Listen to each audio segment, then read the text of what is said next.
ça fait plus de 4 heures que je marche.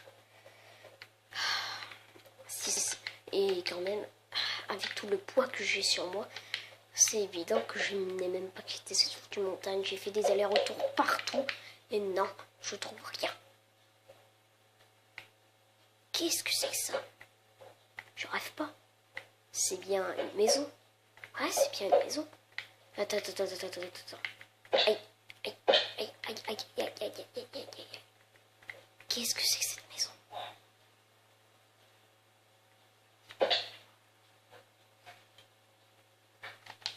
Je peux pas y croire.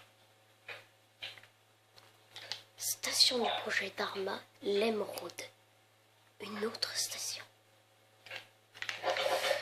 Bouge plus. Stop. Attendez. Je m'appelle Scott Waltmer. Dernier survivant du projet Dharma. Non, le dernier survivant du projet Dharma, c'est moi. Et dans quelle station vous étiez? La station Le Cygne. Pas mal. Je n'ai jamais visité cette station. Parce que vous n'êtes pas du projet Dharma. Avouez que vous êtes des autres. Je ne suis pas des autres. Mais qu'est-ce que vous racontez? Asseyez-vous. D'accord. Je vais tous vous expliquer. Alors, je vais tout vous raconter. Comment j'ai atterri ici. Allons nous promener.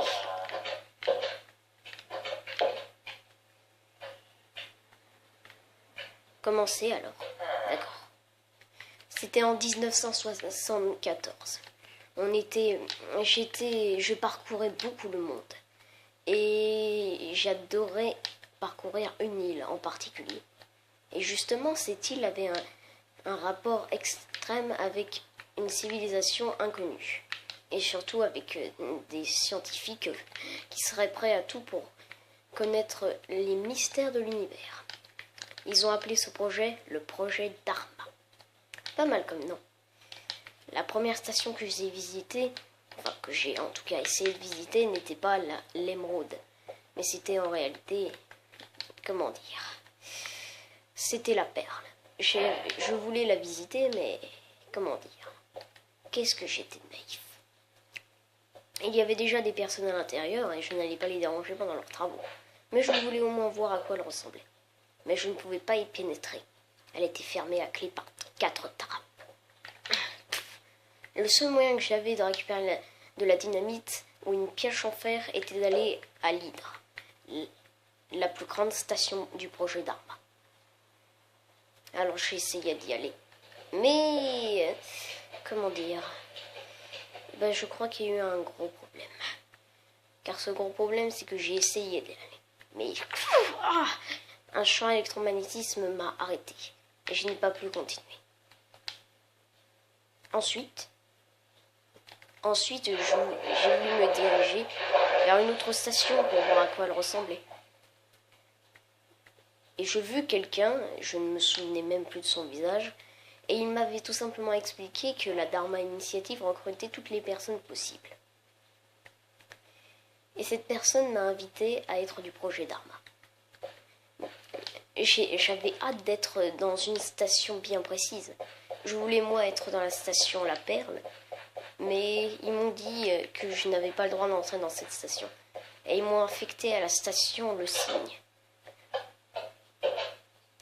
Alors je suis entrée dans la station qui était déserte pendant plus de 14 jours. Et 14 jours, c'est énorme. Il n'y avait personne qui est entré pendant 14 jours. Je visitais d'abord un peu les lieux et ce n'était pas désert. En tout cas, ça a été pas trop mal entretenu. Il y avait des personnes qui avaient fait des tags. Il y avait des sèche-linges récents à cette époque. Mais bon, il y avait un vidéoprojecteur. Je l'avais regardé au moins plus d'une fois.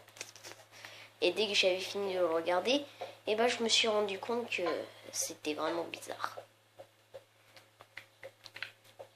Et puis, plus de 540 jours plus tard, une chose dramatique est arrivée.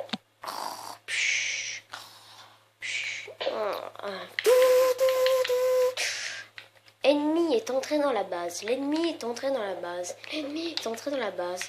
L'ennemi est entré dans la base. Mais il n'y a pas d'ennemi sur cette île. Si. Oh mon Dieu. Attends. Vite, vite, vite. Il faut que je prenne toutes les récoltes possibles. C'est bon. Il faut du pain. Est-ce que j'ai du pain sur moi? Oui, oui, c'est bon. Allez, allez, go, go, go. Vite, vite, vite, vite, vite. Il faut que je parte d'ici au plus vite. Vite. Allez, allez. Je n'ai plus jamais remis pied dans la station Le Cygne. Je ne savais pas comment ça se faisait qu'il y avait une alarme comme celle-là. Je mangeais, mangeais, mangeais, mangeais encore. J'avais assez. Des fusils, des armes, une pelle, c'est tout ce qui me suffisait. Mais le problème dans tout ça, c'est que je ne savais où aller. Et c'est là que j'aperçus au loin un avion qui s'était crashé il n'y a même pas une semaine. Je me suis rendu compte qu'il était du projet Dharma. Je suis sûr que vous vous êtes dit qu'il n'était pas du projet Dharma et surtout qu'il s'est écrasé il n'y a pas longtemps vu que des cendres étaient encore là. Et même des brûlures. Et les brûlures, c'est assez rare tout de même. Je grimpa toute la montagne. Et j'ai voulu aller voir enfin cette station, la Perle, mais elle était toujours invalide. Mais je n'abandonna pas. Et je fis quelque chose. Je tapa de toutes mes forces. Toutes mes forces. J'étais sur le point de la casser. Mais j'entendis des bruits bizarres, mais je ne m'en aperçus pas tout de suite. Je continua encore. Sans me douter qu'il y avait un gros problème. J'ai enfin réussi à casser la trappe. Mais j'entendais des bruits au loin. Il y avait sûrement un ennemi. Alors je me glissa vite dans la station. C'était extrêmement difficile. Mais je me suis dit tout de suite que ça pouvait être très dangereux. Alors j'ai décidé de mettre mon totem d'immortalité dans ma deuxième main. Et... oh! Il m'a apporté chance. Et c'est là que je vis une personne du nom de Paul. Il avait l'air gentil, il ne m'a pas menacé, ni quoi que ce soit.